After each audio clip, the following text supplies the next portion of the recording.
बिस्मिल्लाहिर्रहमानिर्रहीम। अस्सलाम वालेकुम डियर स्टूडेंट्स, आज का हमारा टॉपिक है ओरिएंटेशन इन इलेक्ट्रोफिलिक सब्स्टिट्यूशन रिएक्शंस। ओरिएंटेशन से क्या मुराद होती है कि हमारे पास नए आने वाला जो भी सब्स्टिट्यूएंट है उसको जो ऑलरेडी मौजूद सब्स्टिट्यूएंट या ग्रुप होता है वो कौन सी पोजीशन पे वेलकम करेगा, इस चीज़ को हम ओरिएंटेशन बोलते हैं। ठीक है, इस चीज़ को मज़ीद बेहतर तरीके से हम आगे जब टॉपिक को शुरू कर लेंगे तो बहुत बेहतर तरीके से हमें ये समझ आ जाएगा। स्टूडेंट्स, ये टॉपिक इंतहाई इम्पोर्टेंट है, कंसेप्चुअली बहुत इम्पोर्टेंट है, क्योंकि इससे रिलेटेड जो हमारे पास है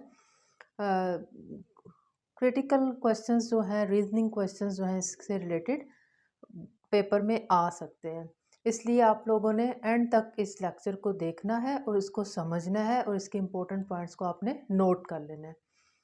तो स्टूडेंट्स, सबसे पहले तो हम लोगों के पास ये दो टर्म्स हैं, mono substituted benzene and di substituted benzene. इन दोनों टर्म्स को समझना बहुत ज़रूरी है, ये हमें समझ आएंगी तो हम लोगों को ये टॉपिक बहुत बेहतर तरीके से समझ आ सकेगा।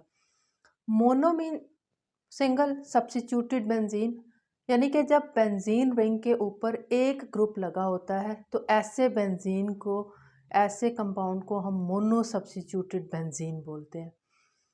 हम लोगों ने प्रीवियस जो इलेक्ट्रोफिलिक एरोमेटिक सब्स्टिट्यूशन रिएक्शन जितने भी पढ़े हैं, जो 5 एग्जांपल्स, जो जैसा कि हम लोगों ने हेलोजिनेशन पढ़ा, हम लोगों ने नाइट्रेशन, सल्फोनेशन, अल्काइलेशन, एसाइलेशन, ये 5 एग्जांपल्स हम लोगों ने पढ़ी थी। ये पांचों की पांचों मोनो सब्स्टिट्यूटेड बेंजीन प्रोड्यूस करवा रही थी। ठीक है, मोनो सब्स्टिट्यूटेड बेंजीन में होता ये है कि हमारे पास जो बेंजीन रिंग होता है, बेंजीन रिंग में हमारे पास क्या है, 6 कार्बन्स हैं और ये 6 के 6 कार्बन जो हैं क्या हैं, ये एक जैसी पोजीशन रख रहे हैं, मतलब इसमें किसी कार्बन को प्रायोरिटी नहीं है दूसरे कार्बन पर। अब यहाँ पर हर कार्बन के साथ एक हाइड्रोजन अटैच सॉरी स्टूडेंट्स। अब ये जो हाइड्रोजन है ये इलेक्ट्रोफाइल है। ठीक है, जब इसका रिएक्शन जो होता है, हम लोगों ने करवाया X पॉजिटिव, यानी कि ये हमारे पास क्या है, बेंजीन रिंग था और उस पर अटैक किया है एक इलेक्ट्रोफाइल ने। तो हमारे पास जो प्रोडक्ट बनता है वो बनता है मोनो सब्स्टिट्यूटेड बेंजीन। ये प्रोडक्ट हमारे पास क्या हो रहा है, प्रोड्यूस हो रहा है। एक पोजीशन पे हमारे पास ये इलेक्ट्रोफाइल लग गया है, बाकी पोजीशंस पे वही पुराना हाइड्रोजन मौजूद है। तो ये जो हमारे पास प्रोडक्ट बना है इसको बोलते हैं मोनो सब्स्टिट्यूटेड बेंजीन। हमारे पास जब बेंजीन पे कोई इलेक्ट्रोफाइल अटैक करता है तो जो हासिल होने वाला प्रोडक्ट होता है वो सिंगल होता है। ठीक है, जैसे कि ये हमारे पास क्या है, एक मोनो सब्स्टिट्यूटेड बेंजीन है।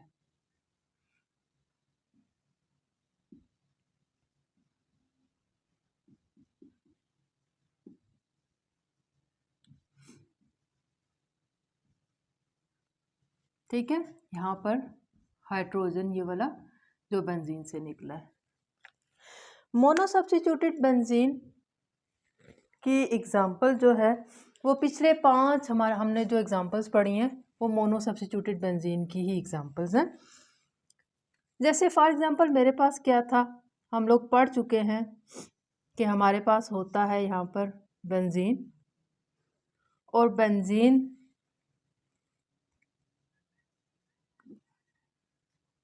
नाइट्रोनियम जो आयन होता है, ठीक है, जो इलेक्ट्रोफाइल है, ये क्या करता है, बेंजीन रिंग के एक हाइड्रोजन को क्या कर देता है, रिप्लेस कर देता है।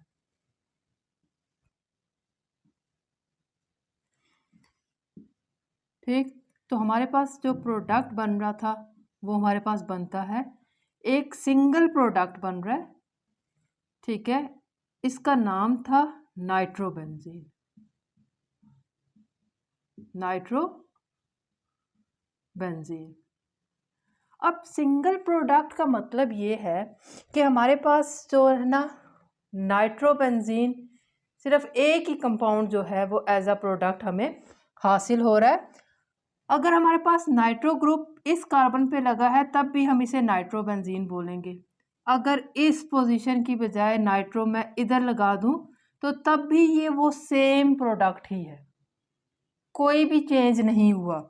अगर ये यहाँ की बजाय नाइट्रो ग्रुप यहाँ पर लगा हो तो ये तब भी क्या है, नाइट्रो है। यहाँ पर लगा हो तब भी नाइट्रो है, यहाँ पर लगा हो तब भी नाइट्रो है, यहाँ पर लगा हो तब भी नाइट्रो है, क्योंकि बेंजीन रिंग के 6 कार्बन जो हैं वो इक्वल प्रायोरिटी के, किसी एक को दूसरे पे कोई प्रायोरिटी नहीं है, ठीक है। तो हमारे पास क्या होता है, एक ही तरह का मोनो सब्स्टिट्यूटेड प्रोडक्ट हम लोगों को हासिल होता है, ठीक। ये तो हमारे पास केस था मोनो सब्स्टिट्यूटेड का। अब मसला तब आता है जब हमारे पास डाई सब्स्टिट्यूटेड बेंजीन बनता है। अब हमारे पास क्या है कि बेंजीन जो है डाई सब्स्टिट्यूटेड,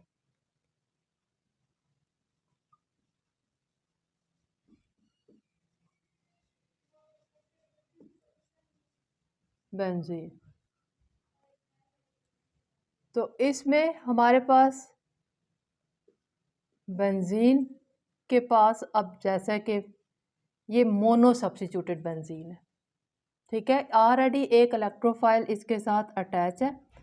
अब एक और इलेक्ट्रोफाइल ने इस पर अटैक किया, तो इस केस में स्टूडेंट्स हमारे पास अब सिंगल प्रोडक्ट हमें नहीं मिलता, हम लोगों को 3 टाइप्स के पोजिशनल आइसोमर्स मिलते हैं।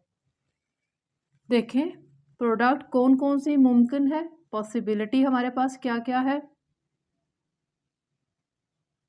ये X तो पहले से ही अटैच है, जो Y आए वो यहाँ पर आ जाए।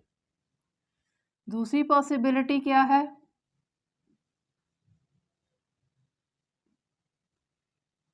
X पहले से ही है, जो Y आए वो इस पोजीशन पे आ जाए।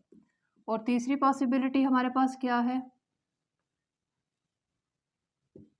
X पहले से ही है, जो Y आए वो यहाँ पर आ जाए, ठीक है।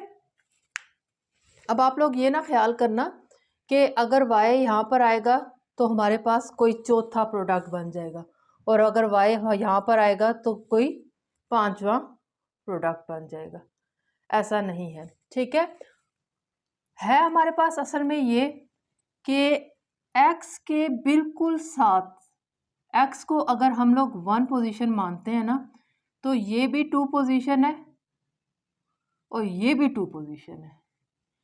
1 के मुताबिक ये भी 3 है और ये भी 3 है, 1 के मुताबिक ये एक 4 है।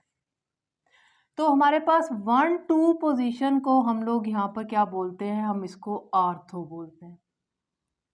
इसका मतलब है यहाँ पर 2 आर्थो पोजीशन है, चाहे Y यहाँ लगा है या यहाँ लगा है, वो आर्थो प्रोडक्ट ही है। इसी तरह से 1 और 3 ये भी 3 पोजीशन है, एक ये वाली एक ये वाली। यहाँ पर अगर Y लगा है हमारे पास तो हम इसको क्या बोलते हैं, ये मेटा पोजीशन है, ये भी मेटा पोजीशन है। और 1 4 जो है वो सिंगल पोजीशन होती है, उसको हम पैरा बोलते हैं। ये आर्थो, मेटा और पैरा स्मॉल लेटर्स में लिखे जाते हैं और थोड़े से इटैलिक्स लिखे जाते हैं, ठीक है, नोटेशन है ये। तो इसका मतलब है कि ये जो प्रोडक्ट बनी है ये हमारे पास आर्थो डाई सब्स्टिट्यूटेड बेंजीन है,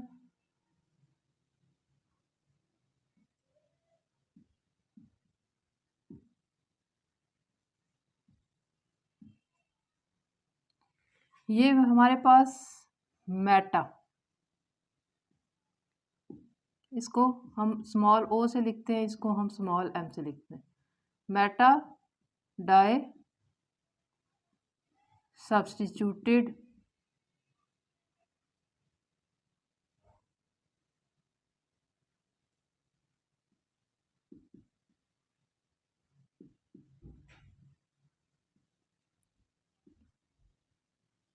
बेंजीन है। और यहाँ पर हमारे पास क्या है, पैरा 1 और 4 ऑपोजिट साइड पे अगर हमारे पास लगे हुए स्मॉल पी से इसको रिप्रेजेंट करते हैं, पैरा डाई सब्स्टिट्यूटेड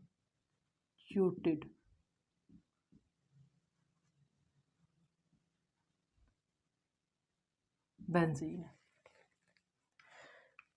तो डाई सब्स्टिट्यूटेड जब बेंजीन रिंग के साथ पहले ही एक इलेक्ट्रोफाइल लगा हुआ हो और अब सेकंड इलेक्ट्रोफाइल ने अटैक करना है, तो उस केस में हमारे पास जो पहला ग्रुप लगा है उसको एज अ रेफरेंस मानते हैं और आने वाले जो ग्रुप है उसको पोजीशंस अलॉट की जाती है। और वो अलॉट कौन करता है, वो पहले से लगा हुआ ग्रुप बता रहा होता है कि आने वाला ग्रुप कहाँ पर लगेगा। तो आने वाला जो इलेक्ट्रोफाइल है वो या तो आर्थो पोजीशन पे लगता है, 2 आर्थो पोजीशंस है, या मेटा पोजीशन पे लगता है, 2 मेटा पोजीशन होती है एक रिंग पे, या पैरा पोजीशन पे लगता है। ठीक है, अब को इलेक्ट्रोफाइल किस क्वांटिटी में लगेगा किसी पोजीशन पे, अगर हम उसका चांस देखें कि चांस रेशो क्या है हमारे पास, ठीक है, आने वाला जो इलेक्ट्रोफाइल है, जो सेकंड सब्स्टिट्यूएंट है, वो किस पोजीशन पे लगेगा, तो उसका हम लोग चांस देखें कि चांस प्रोबेबिलिटी उसकी क्या है, तो वो हमारे पास निकलती है क्या, आर्थो हमारे पास कितना होता है, आर्थो की 2 पोजीशंस है हमारे पास, ठीक है। तो हमारे पास जो आर्थो की प्रोडक्ट बनेगी वो कितने % बनेगी, 2 पोजीशंस हैं। टोटल हमारे पास 1 2 3 4 5 पोजीशंस हैं जो सेकंड आने वाले इलेक्ट्रोफाइल के लिए मौजूद है। तो 2/5 ज़रब 100, ठीक है। तो हमारे पास क्या हो जाएगा, 40%।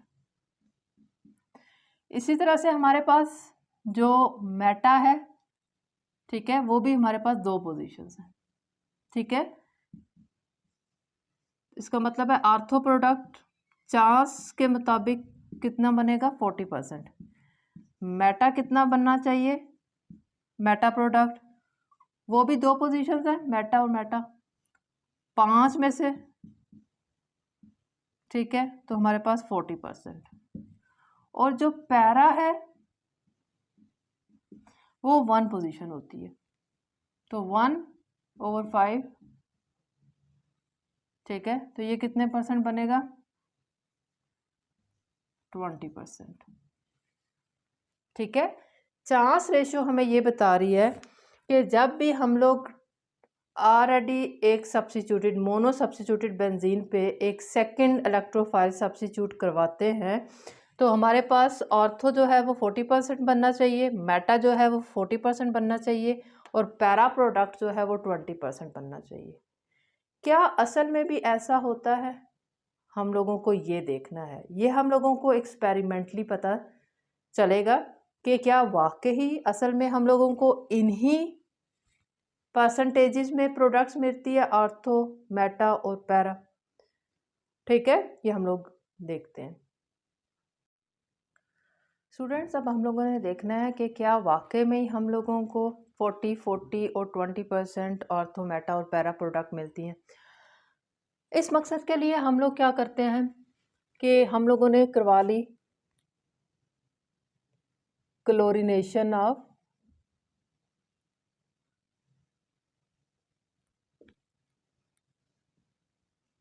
नाइट्रोबेंजीन।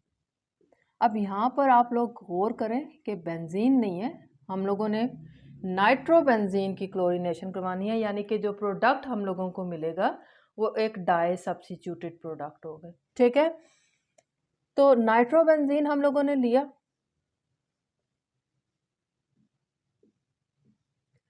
नाइट्रोबेंजीन की हम लोगों ने करवा ली क्या, क्लोरीनेशन।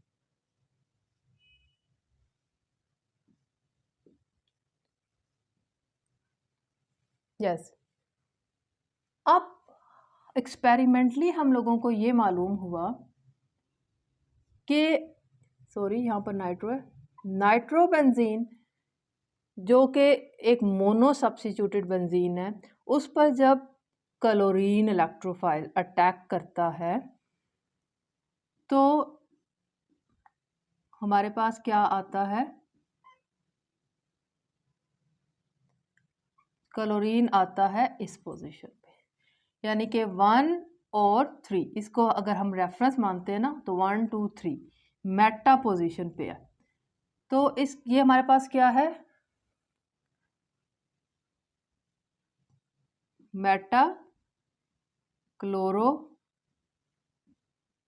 Nitro benzene. हमारे पास मेटा प्रोडक्ट बना है और मेटा प्रोडक्ट तकरीबन 100% बना है, मतलब कि जो मेजर क्वांटिटी बनी है वो हमारे पास मेटा क्लोरो नाइट्रोबेंजीन की बनी है, जबकि हमारे पास जो ऑर्थो और पैरा आइसोमर्स हैं उनकी क्वांटिटी ना होने के बराबर जनरेट हुई है। तो हम लोग कहते हैं कि 100% क्या है, meta chloro nitrobenzene as a product हम लोगों को मिला है। इससे हमें क्या पता चला है कि नाइट्रो ने ओरिएंट किया है या डायरेक्ट किया है या सिर्फ अलाउड किया है कि आने वाला जो सेकंड इलेक्ट्रोफाइल है वो किस पोजीशन पे आए, मेटा पोजीशन पे आए। उसने नहीं इजाज़त दी कि वो ऑर्थो और पैरा पोजीशन पे आए। ठीक है, इसी तरह से अब ये बिल्कुल हमारे पास वो जो चांस प्रोबेबिलिटी था उसके बरक्स हो गया। चांस प्रोबेबिलिटी हमें कहता था कि मेटा जो है वो 40% बनेगा, जबकि 100% क्या है, मेटा क्लोरो नाइट्रोबेंजीन प्रोड्यूस हुआ है। अब हम लोग एक और एग्जांपल लेते हैं, मैं कहती हूँ कि नाइट्रेशन करवाते हैं, नाइट्रेशन ऑफ क्लोरोबेंजीन।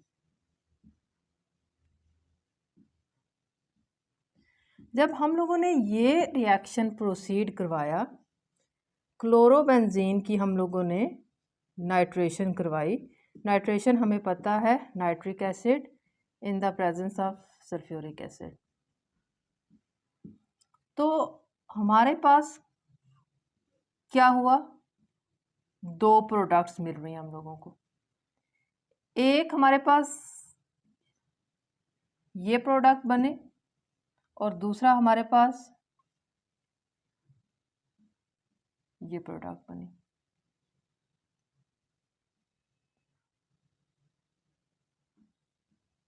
मतलब हमारे पास जो ऑलरेडी पहला इलेक्ट्रोफाइल लगा हुआ था उसने सेकंड इलेक्ट्रोफाइल को ऑर्थो पोजीशन पे आने दिया, यानी कि नाइट्रो को ऑर्थो पोजीशन पे आने दिया। इसका नाम होगा ऑर्थो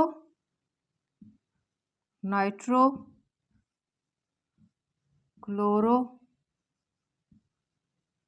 बेंजीन। और एक जो सेकंड प्रोडक्ट बन रही है वो उसने पैरा पोजीशन पे आने दिया नाइट्रो को, तो पैरा नाइट्रो क्लोरो बेंजीन। जबकि अकॉर्डिंग टू चांस प्रोबेबिलिटी हम लोगों ने ये देखा था कि हमारे पास पैरा को 20% बनना चाहिए और जबकि जो जो नाइट्रो है उसको, ये जो ऑर्थो है उसको हम लोगों को 40% बनना चाहिए। लेकिन यहाँ पर हम लोगों को क्या होता है, उसके बरक्स 70% जो है हम लोगों को पैरा मिलती है और 30% यानी कि 100% हम लोगों को ऑर्थो और पैरा मिलती है। मेटा का नाम ही नहीं है यहाँ पर, मेटा प्रोड्यूस ही नहीं हो रहा। मतलब हमारे पास क्लोरीन एक ऐसा इलेक्ट्रोफाइल है जिसने सेकंड इलेक्ट्रोफाइल को वेलकम किया है ऑर्थो पोजीशन पे और पैरा पोजीशन पे और उसको नहीं आने दिया मेटा पोजीशन पे। ठीक है, तो इससे हमें पता चल रहा है कि जो ऑलरेडी पहला इलेक्ट्रोफाइल रिंग पर मौजूद होता है वो ही डिसाइड करता है कि आने वाला जो इलेक्ट्रोफाइल है उसको किस 3 पोजीशंस में से किस पोजीशन पे देना है। जो हमारे पास ऑर्थो और पैरा वाले एक ग्रुप होते हैं, यानी कि जो ग्रुप हमारे पास ऑर्थो पोजीशन पे लाएगा सेकंड सब्स्टिट्यूएंट को पैरा पे भी वही लाएगा, ठीक है। और जो हमारे पास मेटा वाले जो होते हैं वो अलग से क्या होता है, ग्रुप होता है जो कि आने वाले सेकंड सब्स्टिट्यूएंट को हमेशा मेटा पोजीशन पे जगह देता है, वेलकम करता है, ठीक है स्टूडेंट्स। अब हम लोग चलते हैं ortho and para directing groups की तरफ, उनको डिटेल से हम लोग देखते हैं। Ortho and para directing groups. Ortho and para directing groups क्या होते हैं हमारे पास, जैसा कि हमारे पास NH2 है, NHR है, OH है, OR है, अल्कोक्सी अल्काइल ग्रुप है और हेलोजन ग्रुप है। ये सारे हमारे पास क्या हैं, ortho and para directing group हैं। मतलब कि अगर इनमें से कोई भी ग्रुप बेंजीन रिंग के ऊपर अटैच होता है तो जो सेकंड सब्स्टिट्यूएंट आएगा वो ऑर्थो और पैरा पोजीशन पर जाएगा, ठीक है। इन ग्रुप्स की क्या करैक्टरिस्टिक्स होती है, ये ग्रुप में सेंट्रल एटम ऐसा होता है यानी कि वो एटम जो कि क्या होता है बेंजीन रिंग से डायरेक्टली अटैच होता है, वो इलेक्ट्रॉन रिलीजिंग होता है। ये इलेक्ट्रॉन रिलीज करते हैं जिसकी वजह से ये ओरिएंट करते हैं या वेलकम करते हैं या डायरेक्ट करते हैं आने वाले इलेक्ट्रोफाइल को ऑर्थो और पैरा पोजीशंस पे डायरेक्ट करते हैं। देखें कि कैसे इलेक्ट्रॉन रिलीजिंग होने की वजह से वो कैसे आने वाले ग्रुप को डायरेक्ट करेंगे ऑर्थो और पैरा पे। लेट्स सपोज मैं कहती हूँ कि मेरे पास ये क्या है, बेंजीन रिंग है, इसके ऊपर अटैच है मेरे NH2, ठीक है। अब ये इलेक्ट्रॉन रिलीजिंग है, ये लॉन पेयर क्या आएगा, यहाँ पर जाएगा और ये वाला पाई इलेक्ट्रॉन इस कार्बन के ऊपर शिफ्ट हो जाएगा। ये मैं रेजोनेटिंग स्ट्रक्चर्स ड्रॉ कर रही हूँ, ठीक है। जब ये यहाँ पर आया, यहाँ पर डबल बॉन्ड बना और ये हमारे पास इस पे पॉजिटिव चार्ज आ गया फिल वक्त, ठीक। ये पाई इलेक्ट्रॉन बाहर शिफ्ट हुआ, इस पे नेगेटिव आ गया और बाकी हमारे पास ये स्ट्रक्चर है। फिर क्या होगा, अब ये वाला जो इलेक्ट्रॉन पेयर है वो यहाँ शिफ्ट होगा तो ये वाला पाई इलेक्ट्रॉन जो है इस कार्बन पे शिफ्ट हो जाएगा। ये एक और रेजोनेटिंग स्ट्रक्चर ड्रॉ हो जाएगा हमारे पास। यहाँ पर अब नेगेटिव आ गया, यहाँ पर बॉन्ड बन गया, यहाँ पर पहले ही बॉन्ड था और ये हमारे पास क्या है, ठीक है। अब ये वाला जो इलेक्ट्रॉन पेयर है ये अंदर जाएगा और ये वाला जो हमारे पास पाई इलेक्ट्रॉन है ये बाहर शिफ्ट हो जाएंगे। एक और रेजोनेटिंग स्ट्रक्चर ड्रॉ हो जाएगा हमारे पास, ठीक है। यहाँ पर नेगेटिव आ गया, यहाँ पर डबल बॉन्ड हो गया, यहाँ पर डबल बॉन्ड है और ये हमारे पास स्ट्रक्चर। अब क्या होगा हमारे पास, ये जो इलेक्ट्रॉन पेयर है ये अंदर शिफ्ट होगा और यहाँ से जो लॉन पेयर आया था वो दोबारा नाइट्रोजन के ऊपर शिफ्ट हो जाएगा। तो ये हमारे पास एक और क्या रेजोनेटिंग स्ट्रक्चर बन जाएगा। अब यहाँ पर नाइट्रोजन के ऊपर दोबारा शिफ्टिंग हो चुकी है तो लॉन पेयर दोबारा शो हो जाएगा। यहाँ पर बॉन्ड बना, यहाँ पर बॉन्ड बना हुआ है, यहाँ पर बॉन्ड बना हुआ है, ऊपर वाले को देख के बना लें। ये अंदर जो शिफ्ट हुए इलेक्ट्रॉन ये वो, यहाँ पर पहले ही डबल बॉन्ड था, यहाँ पर भी डबल बॉन्ड था। अब आप ज़रा नोट करें कि यहाँ पर नेगेटिव चार्ज कहाँ कहाँ आ रहा है, यहाँ आ रहा है, यहाँ आ रहा है, ऑर्थो पोजीशन पे आ रहा है, इस रेजोनेटिंग स्ट्रक्चर में पैरा पोजीशन पे आ रहा है, इस रेजोनेटिंग स्ट्रक्चर में ऑर्थो पोजीशन पे आ रहा है। अब देखें हमारे पास इलेक्ट्रॉन की जो डेंसिटी हाई हुई है अकॉर्डिंग टू रेजोनेटिंग स्ट्रक्चर्स वो ऑर्थो और पैरा पोजीशन पे हुई है। जब सेकंड इलेक्ट्रोफाइल आएगा, इलेक्ट्रोफाइल का मतलब इलेक्ट्रॉन लविंग, तो वो इलेक्ट्रॉन डेंसिटी जहाँ पर हाई होगी जिस कार्बन के पास उसी पे अटैक करेगा ना। तो इलेक्ट्रॉन डेंसिटी ऑर्थो, पैरा और ऑर्थो पोजीशन पे ही हाई हुई है।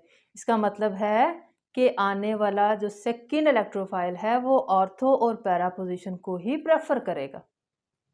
और ये किसने करवाया? ये NH2 ने अपने इलेक्ट्रॉन को रिलीज करवा के ये सारे रेजोनेटिंग स्ट्रक्चर ड्रॉ करवाए। तो इसका मतलब है कि NH2 ने डायरेक्ट किया है कि आने वाला सेकंड इलेक्ट्रोफाइल ऑर्थो और पैरा पोजीशन पर जाएगा। ठीक है, इसका मतलब, और फिर हम लोगों को क्या पता चलता है कि पहली बात कि इलेक्ट्रॉन रिलीजिंग होते हैं ये सारे के सारे ग्रुप्स, और आने वाले सेकंड ग्रुप को ओरिएंट करते हैं ऑर्थो और पैरा पोजीशन पे। दूसरी बात ये है कि ये ग्रुप क्या करते हैं, एक्टिवेट कर देते हैं रिंग को। मतलब कि हमारे पास अगर इनमें से कोई भी ग्रुप बेंजीन रिंग के ऊपर अटैच होता है सवाए हैलोजन के, तो सेकंड डाई सब्स्टिट्यूशन आसान हो जाती है, आसान भी हो जाती है और उसकी मिकदार भी ज़्यादा बनती है, एक्सटेंट भी हाई हो जाता है, डाई सब्स्टिट्यूशन का रेट भी ज़्यादा हो जाता है और क्वांटिटी भी ज़्यादा हो जाती है। ठीक है, तो ये दो इंपॉर्टेंट पॉइंट्स हैं ortho and para directing groups के मुतालिक। अब क्वेश्चन ये रेज होता है कि हमें कैसे पता चलेगा कि कोई ग्रुप ऑर्थो पैरा डायरेक्टिंग है? तो उसकी आसान सी पहचान ये है कि हमारे पास हर वो ग्रुप जिसका वो वाला एटम जो कार्बन बेंजीन के कार्बन से अटैच है उसके पास लोन पेयर मौजूद हो, उसके पास लोन पेयर मौजूद हो तो वो क्या होगा, वो होगा ऑर्थो पैरा डायरेक्टिंग। ठीक है, सवाए हमारे पास ये एक ऐसा है कि जिसके पास लोन पेयर नहीं है alkyl, but still it is ortho and para directing. ठीक है, एक पहचान ये होगी कि हमारे पास क्या है, बेंजीन के कार्बन के साथ जो एटम अटैच है उसके पास लोन पेयर हो। दूसरी पहचान इसकी ये भी हो सकती है कि बेंजीन रिंग के साथ जो डायरेक्टली एटम अटैच है वो इलेक्ट्रोनेगेटिव हो, वो हाईली इलेक्ट्रोनेगेटिव हो, और उससे परे वाले जैसे कि अब NH2 के केस में नाइट्रोजन हाईली इलेक्ट्रोनेगेटिव है जो कि बेंजीन के कार्बन के साथ अटैच है, ये वाला नाइट्रोजन इस बेंजीन के कार्बन के साथ अटैच है, ये हाईली इलेक्ट्रोनेगेटिव है। और इससे परे दो हाइड्रोजन हैं जो कि उसके मुकाबले में लेस हैं, इलेक्ट्रोपॉजिटिव हैं। तो ऐसे ग्रुप के जिसमें वो एटम जो बेंजीन से डायरेक्टली अटैच्ड है वो हाईली इलेक्ट्रोनेगेटिव हो और उससे परे वाले लेस इलेक्ट्रोनेगेटिव हो या इलेक्ट्रोपॉजिटिव हो। ठीक है, इन सब को देख लें, इन सब में यही सिचुएशन है।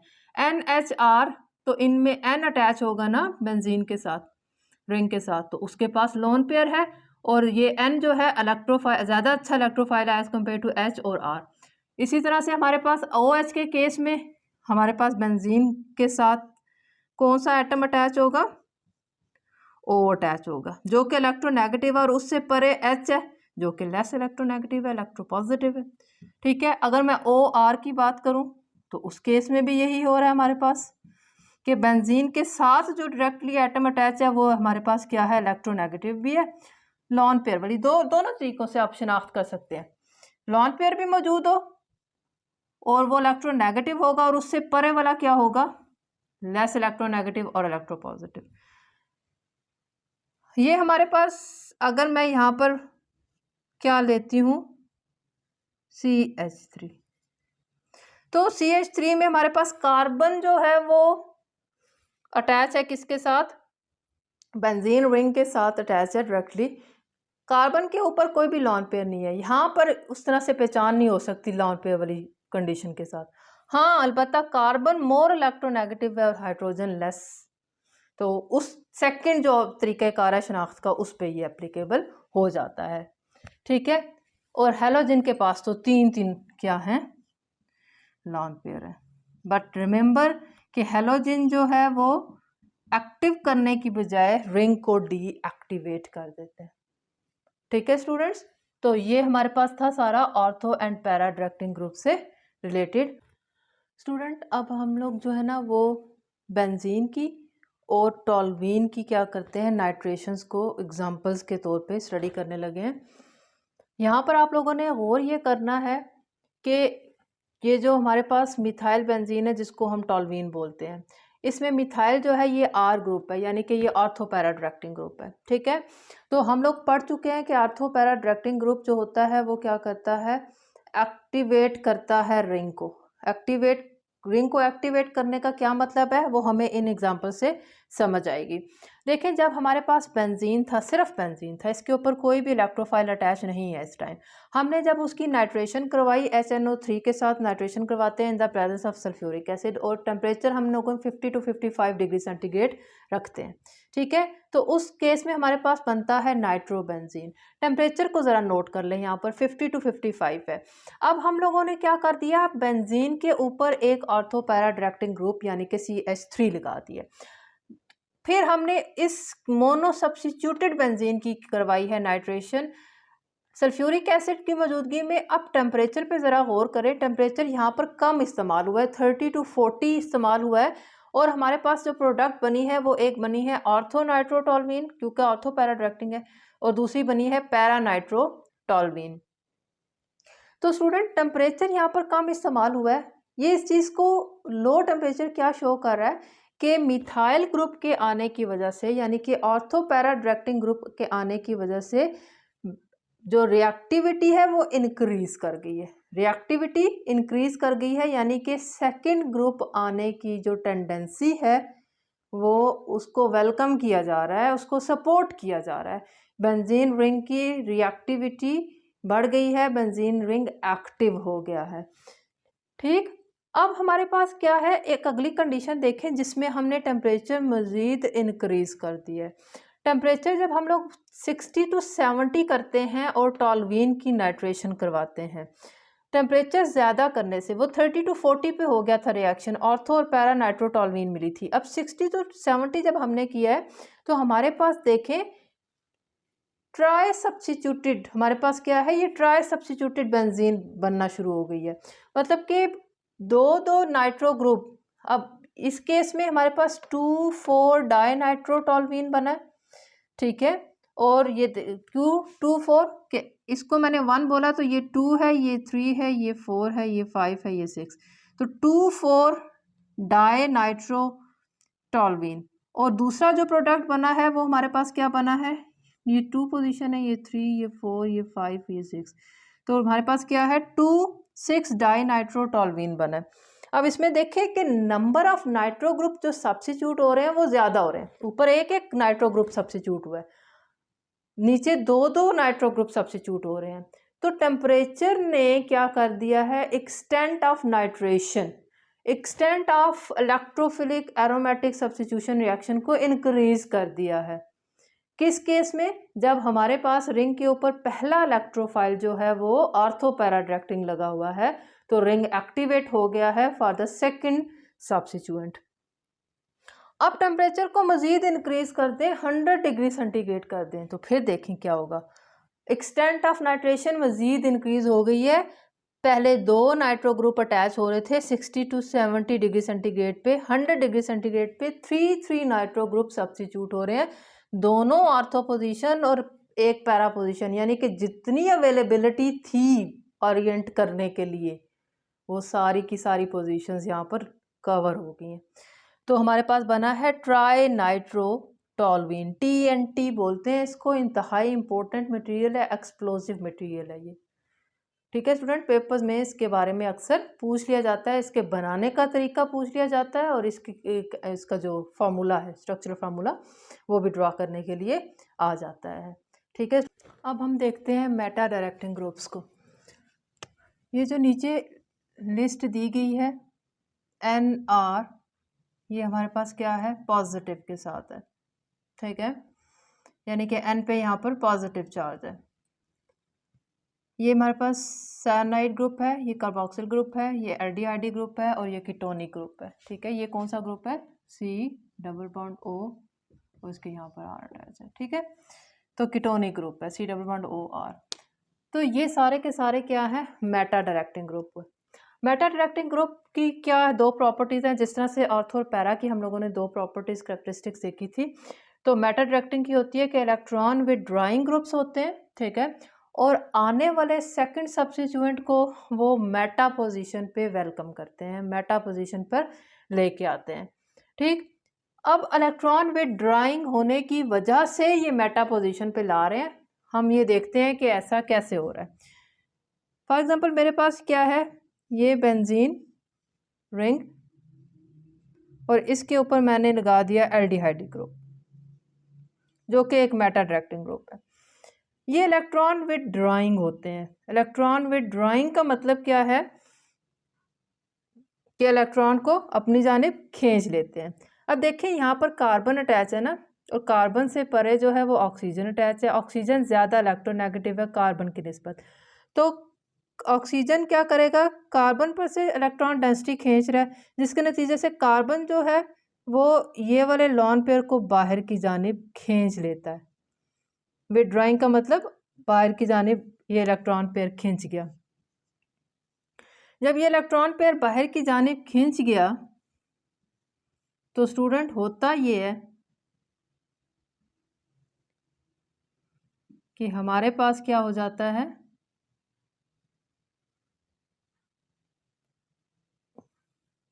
इस पे आ जाता है पॉजिटिव चार्ज। ये डबल बॉन्ड बन गया ना, ये बाहर की जानिब जब खींच गया तो यहाँ से इलेक्ट्रॉन क्योंकि खींचा है तो यहाँ पर इस कार्बन के 3 बॉन्ड है, 1 2 और तीसरा हाइड्रोजन के साथ, तो इस कार्बन पे पॉजिटिव चार्ज आ गया, बाकी हमारे पास ये इस तरह से बन गया। अब हमारे पास क्या होगा स्टूडेंट्स, जब इस पे पॉजिटिव चार्ज आया तो ये वाला डबल बॉन्ड इस चार्ज को न्यूट्रलाइज करने के लिए ऊपर शिफ्ट हो गया, ठीक। यहाँ पर डबल बॉन्ड बन गया तो ये वाले कार्बन के पास अब 3 बॉन्ड रह गए, जिसकी वजह से इसके ऊपर पॉजिटिव चार्ज आ गया,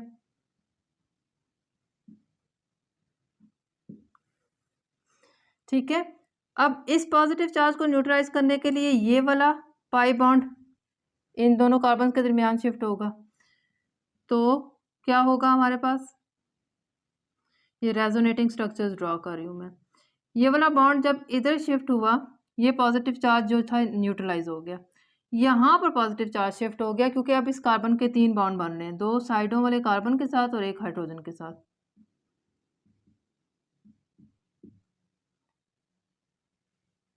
ठीक है। अब लास्ट इसका रेजोनेटिंग स्ट्रक्चर ज़रा देखें। अब क्या होगा, ये वाला जो पाई बॉन्ड बाहर शिफ्ट हुआ था ये अंदर शिफ्ट हुआ, हमारे पास क्या हो गया, रिंग के ऊपर से पॉजिटिव चार्ज ख़त्म हो गया,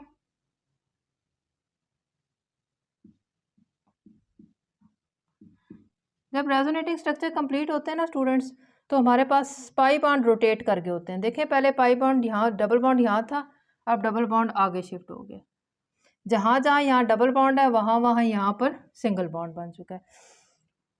अब नोट ये करना है कि ये जो पॉजिटिव चार्ज आ रहा है ये ऑर्थो पे आ रहा है, पैरा पे आ रहा है और आर्थो पे आ रहा है। ऑर्थो और पैरा पोजीशंस जितनी भी हैं उन पे अब पॉजिटिव चार्ज आ गया, यानी कि इलेक्ट्रॉन डेंसिटी इंतहाई लो है। तो मुझे ये बताएं कि आने वाला जो सेकंड इलेक्ट्रोफाइल है कभी वो ये पसंद करेगा कि जहाँ पर इलेक्ट्रॉन डेंसिटी पहले ही कम है वहाँ पर आए, वो तो इलेक्ट्रॉन लविंग है, वो कैसे ऐसी पोजीशन पे आ सकता है जहाँ पर इलेक्ट्रॉन डेंसिटी कम है, ठीक है। तो ये पॉजिटिव चार्ज आ जाने की वजह से रिंग के ऊपर रिंग डीएक्टिव हो गया है, बट स्टिल अगर हम स्फीयर कंडीशंस में इसकी क्या करवा दें, जो है वो मेटा डायरेक्टिंग ग्रुप की मौजूदगी में डाई सब्स्टिट्यूशन करवा दें, तो होगा क्या, होगा ये कि मजबूरन वो देखें यहाँ पर मेटा पोजीशंस पे कोई इलेक्ट्रॉन की डेंसिटी में चेंज नहीं आ रहा, मतलब कि इलेक्ट्रॉन की डेंसिटी पुरानी जितनी है नॉर्मल है, तो सेकेंड ग्रुप मेटा को प्रेफर कर देगा कि क्योंकि वहाँ पर इलेक्ट्रॉन डेंसिटी कम नहीं हुई बल्कि पुरानी जितनी ही है, तो आने वाला सेकेंड ग्रुप इलेक्ट्रोफाइल जो है वो मेटा पोजीशंस को ऑक्यूपाई करेगा क्योंकि वहाँ पर कोई चार्ज डेंसिटी कम नहीं हुई। ठीक है। इस वजह से हमारे पास जो मेटा डायरेक्टिंग ग्रुप है वो इलेक्ट्रॉन विड्रॉइंग होने की वजह से मेटा पोजीशन पे आने वाले सेकंड सब्स्टिट्यूएंट को डायरेक्ट करते हैं। ठीक है स्टूडेंट्स, अब हम लोग एग्जांपल से समझते हैं कि जो मेटा डायरेक्टिंग ग्रुप होते हैं वो किस तरह से बेंजीन रिंग को डीएक्टिव करते हैं। तो ये मैंने एक एग्जांपल यहाँ पर लिखी है। पहली इक्वेशन में मैंने जो है वो बेंजीन का रिएक्शन करवाया है नाइट्रिक एसिड से, नाइट्रेशन करवा रही हूँ मैं बेंजीन की। जब नाइट्रेशन करवाई जाती है बेंजीन की, इसको गौर से देखें, इसके ऊपर कोई भी ग्रुप अटैच नहीं है, तो ये सादा बेंजीन है। बेंजीन की जब हमने नाइट्रेशन करवाई है तो 50 to 55 डिग्री सेंटीग्रेड हमें टेम्परेचर रिक्वायर्ड था। ठीक है, तो हमारे पास नाइट्रेशन हो गई है सल्फ्यूरिक एसिड की मौजूदगी पे और नाइट्रोबेंजीन प्रिपेयर होता है हमारे पास। अब हमारे पास जब नाइट्रोबेंजीन बन चुका है, नाइट्रो जो है वो एक क्या है, मेटा डायरेक्टिंग ग्रुप होता है। नाइट्रो जब बेंजीन के ऊपर लगा हुआ है, मैं इसकी मज़ीद नाइट्रेशन करवाऊंगी, तो हम लोगों ने बात की कि Meta directing group benzene ring की एक्टिविटी को रिड्यूस कर देते हैं। तो देखें टेम्परेचर हम लोगों को ज़्यादा देना पड़ा है, ऊपर हम लोगों को 50 to 55 देना पड़ा था जब सिर्फ सादा बेंजीन के साथ की नाइट्रेशन करवा रहे थे। जब नाइट्रो ग्रुप लग चुका है जो कि एक मेटा डायरेक्टिंग ग्रुप है, तो हम लोगों को टेम्परेचर ज़्यादा देना पड़ा है, तब हमारे पास नाइट्रेशन हो रही है। इसका मतलब ये हुआ कि मेटा डायरेक्टिंग ग्रुप जब बेंजीन रिंग के ऊपर लगे होते हैं तो वो मज़ीद आने वाले ग्रुप के लिए मुश्किलात करते हैं, वो क्योंकि वो रिंग को डीएक्टिव कर चुके होते हैं। इसलिए जो सेकंड ग्रुप आता है वो लो टेम्परेचर पे नहीं आता, बल्कि सादा बेंजीन की निस्बत हाई टेम्परेचर पे उसको रिएक्शन करवाना पड़ता है।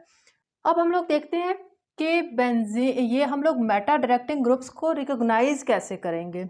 ठीक है, तो इसको रिकॉग्नाइज करने का देखें आसान सा तरीक़ाकार ये है कि फॉर एग्जांपल मैं बात करती हूँ, मेरे पास बेंजीन रिंग के ऊपर जो है वो एक नाइट्रो ग्रुप लगा हुआ है जो कि मेटा डायरेक्टिंग ग्रुप है।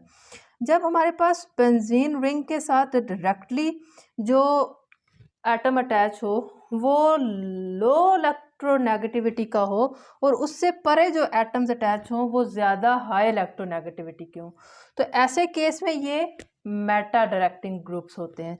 देख लें नाइट्रो में, देखें नाइट्रोजन जो है वो रिंग के साथ अटैच है जो लेस इलेक्ट्रोनेगेटिविटी का है, नाइट्रोजन से परे ऑक्सीजन है जो कि हाई इलेक्ट्रोनेगेटिविटी के। ठीक है, मोर इलेक्ट्रोनेगेटिव है। इसी तरह से कोई और एग्जांपल पिक कर लें। हमारे पास क्या है, साइनाइड ले लें, सियानो ग्रुप CN लगा हुआ है। अब बेंजीन रिंग के साथ जो लगा हुआ है कार्बन वो लो इलेक्ट्रोनेगेटिविटी का, उससे परे जो लगा हुआ है एटम वो मोर, नाइट्रोजन लगा हुआ है वो मोर इलेक्ट्रोनेगेटिव है, तो ये मेटा डायरेक्टिंग ग्रुप हुआ। इसी तरह से मैं एक और एग्जांपल ले लूँ, मैं इसको कार्बोक्सिल ग्रुप को देख लेती हूँ। बेंजीन रिंग के साथ लगा हुआ है कार्बन और उससे परे लगे हुए इधर भी ऑक्सीजन इधर OH, तो कार्बन से परे ऑक्सीजन और ऑक्सीजन मोर इलेक्ट्रोनेगेटिव है और बेंजीन रिंग के साथ जो कार्बन है वो लेस इलेक्ट्रोनेगेटिव है। ठीक, एल्डिहाइड ग्रुप को देख लें, यहाँ पर भी वही कंडीशन फुलफिल हो रही है हमारे मेटा डायरेक्टिंग ग्रुप की पहचान के लिए कि ये एल्डिहाइड ग्रुप लगा हुआ है। अब एल्डिहाइड ग्रुप में बेंजीन रिंग के साथ डायरेक्टली कार्बन लगा हुआ है जो कि लो इलेक्ट्रोनेगेटिव है, लेस इलेक्ट्रोनेगेटिविटी है, उससे परे जो है ऑक्सीजन लगा हुआ है जो कि मोर इलेक्ट्रोनेगेटिव है। तो आप किसी भी ग्रुप पे ये चीज़ अप्लाई करके देख सकते हैं। यहाँ पर आप इसको देख लें,